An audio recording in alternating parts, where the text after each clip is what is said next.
चुनाव हैं उत्तर प्रदेश के। चुनाव देश के लिए, उत्तर प्रदेश के लिए बड़े महत्वपूर्ण चुनाव हैं। पिछले 7 महीने से किसान भी धरने पर बैठे हैं। कई आंदोलन इस देश में लगातार हुए हैं पिछले वर्ष भी, और बेनतीजा रहे।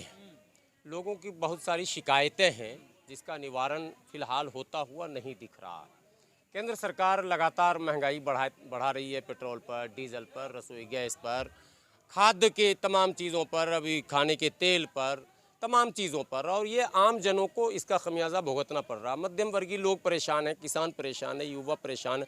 बेरोज़गारी पहले से एक बड़ा मुद्दा बना हुआ था। छात्र छात्राओं को शिकायत है कि कोरोना काल में पिछले 1-2 वर्षों से जो डिस्टर्ब हुआ है यूनिवर्सिटी और स्कूल, वो आज तक वैसे ही है, जबकि बाकी काम सब कुछ चल रहा। तो कुल मिलाकर चुनौतियों से भरा हुआ ये पूरा वर्ष रहा है, और बहुत सारी आशाओं और उम्मीदों पर पानी भी फिरा है। ऐसे में उत्तर प्रदेश का चुनाव, बताया जाता है कि उत्तर प्रदेश से ही रास्ता दिल्ली का आता है। उत्तर प्रदेश में जो भी पार्टी विजयी होती है, दिल्ली की सत्ता पर वही काबिज हो जाती है। जाहिर सी बात है कि चंद महीनों बाद उत्तर प्रदेश में ऐतिहासिक चुनाव है। अंजाम क्या होगा इस पर सबकी नज़र है। देखिए, मोहन भागवत जी क्या बोलते हैं, क्या करते हैं, इस पर बहुत ज़्यादा हम लोग गंभीर नहीं होते हैं।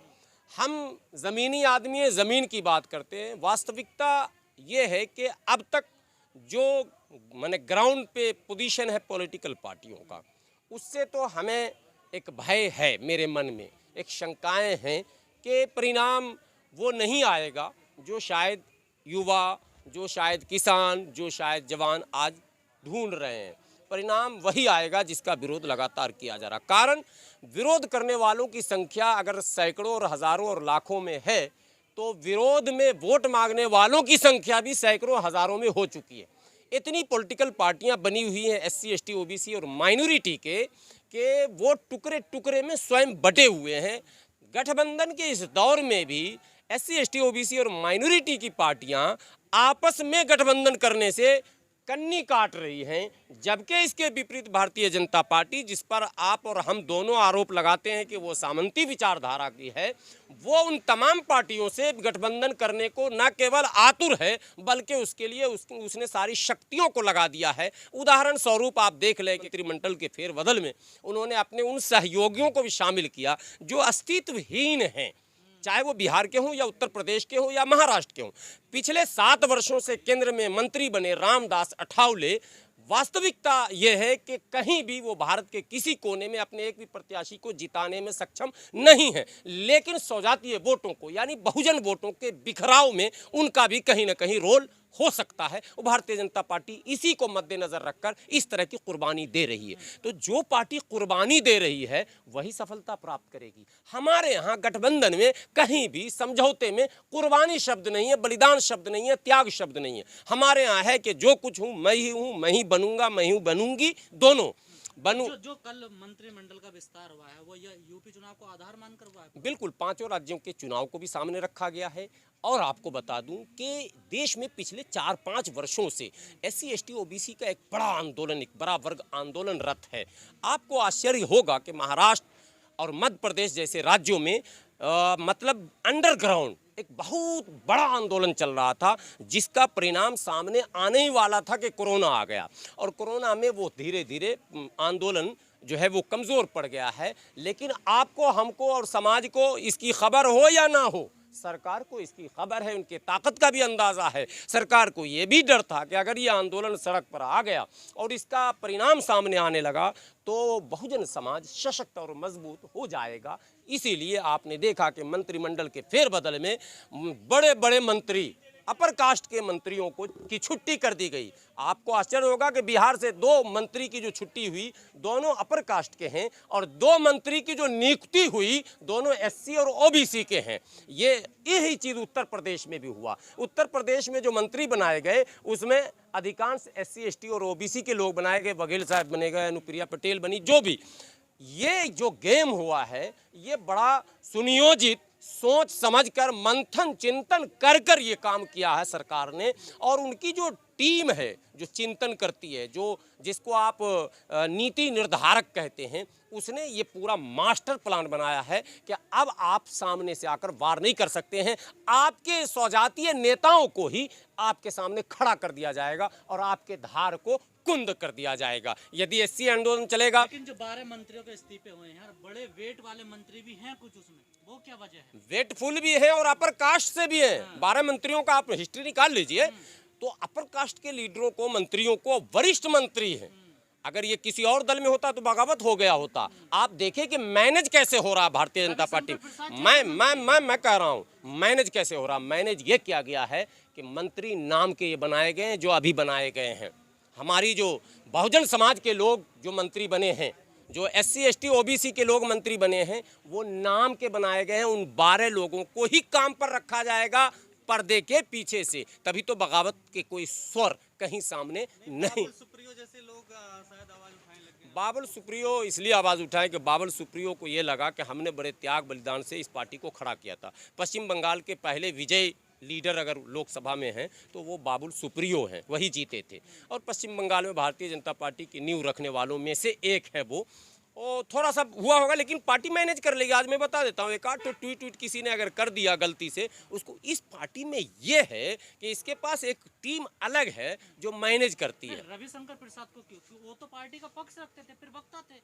आज भी वही मंत्री, आप बात मेरी समझ नहीं रहे हैं। ये तो मुखौटा हैं जो हमारे नए मंत्री हमारे समाज से जो भी बने हैं, इनको सामने मुखौटा रखा गया मेरे समाज के उस स्वर को दबाने के लिए, उन किसानों के स्वर को, जवानों के स्वर को, उन तमाम लोगों, बेरोजगार लोगों के स्वर को दबा दिया जाए, उनकी आवाज़ को रोका जाए। उन्हीं की स्वजातीय मंत्रियों को सामने खड़ा कर दिया जाएगा। भाई हमने तो सम्मान दिया, हमने तो फला दिया, ये पक्ष उनका रहेगा। सच्चाई ये है कि काम वही होगा जो काम हो रहा था और वही करेंगे जो पहले कर रहे थे।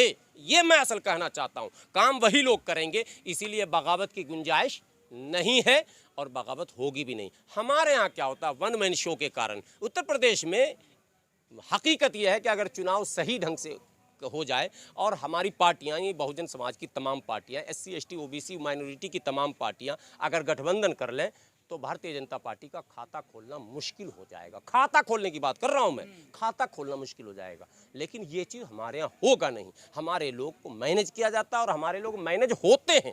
हमारे लोग को मंत्री पद का लालच, हमारे लोगों को क्या कहते हैं, पद का लालच, पैसे का लालच और ना जाने क्या क्या लालच दिया जाता है। और वो उस लालच में फंसकर अपने समाज के हित की बलि देते हैं और अपना स्वयं का हित साधते हैं। वो विकास करेंगे, वो तरक्की करेंगे, समाज को वो तरक्की नहीं करवा सकते, समाज का विकास वो करा ही नहीं सकते, क्योंकि ये पार्टी के नीतियों में है ही नहीं। अच्छा, यूपी की जो जनता है मुस्लिम खासकर, वो क्या बीजेपी को वोट देगी इस बार? देखिए, कुछ सवाल ऐसे होते हैं जिसका जवाब समय पर दिया जाता है। ये प्रोपेगेंडा अगर है कि मुस्लिम वोट देंगे तो मैं समझता हूँ कि अच्छा प्रोपेगेंडा है। मैं तो कहता हूँ कि ये प्रोपेगेंडा होना चाहिए, क्योंकि भारतीय जनता पार्टी मुसलमान का वोट लेना ही नहीं चाहती और उसी के नाम पर तो चुनाव जीतती है। आप देखें, लव जिहाद हो या धर्मांतरण हो या इस तरह के मुद्दे को जो लाया गया है वो पोलराइज करने के लिए तो लाया गया है। अगर आप कहेंगे कि मुझे मुस्लिम का भी वोट चाहिए तो फिर आप पोलराइज कैसे करेंगे, ध्रुवीकरण कैसे करेंगे? तो अगर पार्टी की तरफ से कोई कह देता हो कि मुस्लिम हमें वोट देगा तो उस नेता का तो स्वागत हम करेंगे। लेकिन हमें नहीं लगता कि कोई भारतीय जनता पार्टी का नेता मंच से कह दे कि मुस्लिम हमको वोट देगा या दे या अपील करे, ऐसा हमको नहीं लगता, संभव नहीं है। मोहन भागवत तो कह रहे हैं डीएनए वो बिल्कुल उनको आप छोड़ दिए, वो पॉलिटिकल बात मैं कर रहा हूँ और उनकी बात मैं उनके लेवल का भी नहीं हूँ जो मैं उन पर कमेंट करूँ। मैं इतना ज़रूर कहूँगा कि डीएनए की बात जहाँ तक की गई वो सरासर गलत है। डीएनए अलग अलग है सबका और मूल निवासियों का डीएनए अलग है और जो यूरेशिया के लोग हैं उनका डीएनए अलग है और वो उसी को पाटने के लिए असल में उन्होंने, चूँकि डीएनए पर पिछले कई वर्षों से बहस हो चुकी है, डीएनए पर ऑलरेडी रिपोर्ट भी आ चुकी है, तो उनको पता है, इसीलिए उन्होंने डीएनए शब्द का प्रयोग जानबूझकर किया है।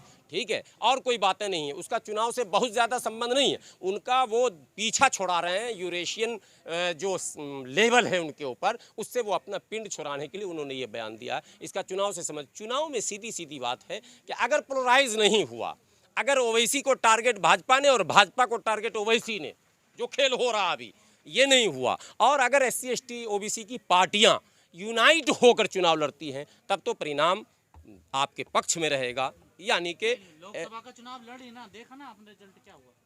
लोकसभा का चुनाव 2-3 पार्टियों के मिलने से नहीं होता। तब सोहेल देव पार्टी किसके साथ थी, इससे पहले राजभर जी किसके साथ थे, मंत्री तो थे उनमें। बड़ी पार्टी तो एक साथ देखिए है ना, बिल्कुल बहुत बिल्कुल बड़ा- पार्ट टू पार्ट। अब अनुप्रिया पटेल की पार्टी है, वो अपनी जाति पर पकड़ रखती है, दावा भी करती है, इसीलिए मंत्री पिछले बार भी बनाया गया, वो भाजपा के साथ क्या अखिलेश अपनी जाति पे दावा नहीं करते हैं क्या? करते हैं। और वोट तो मिला लेकिन नहीं उनको। नहीं 2019 में वोट नहीं दिया याद करो। नहीं 2019 में ऐसा भी नहीं है कि वोट नहीं दिया। हाँ, वो 100% वोट नहीं मिला, न यूपी में न बिहार में। उसका खमियाजा उनको भी भुगतना पड़ रहा है। और इस बार ये उम्मीद जताई जा रही कि उनके स्वजातीय वोट उनको ज़रूर मिलेंगे। और साथ साथ अगर सामंजस्य तमाम जातियों में हो जाता है तो परिणाम अच्छा आ सकता है, ये मेरा कहना है। खबरों में बने रहने के लिए फोरम 4 को सब्सक्राइब करें और नोटिफिकेशन पाने के लिए बेल आइकन दबाएं।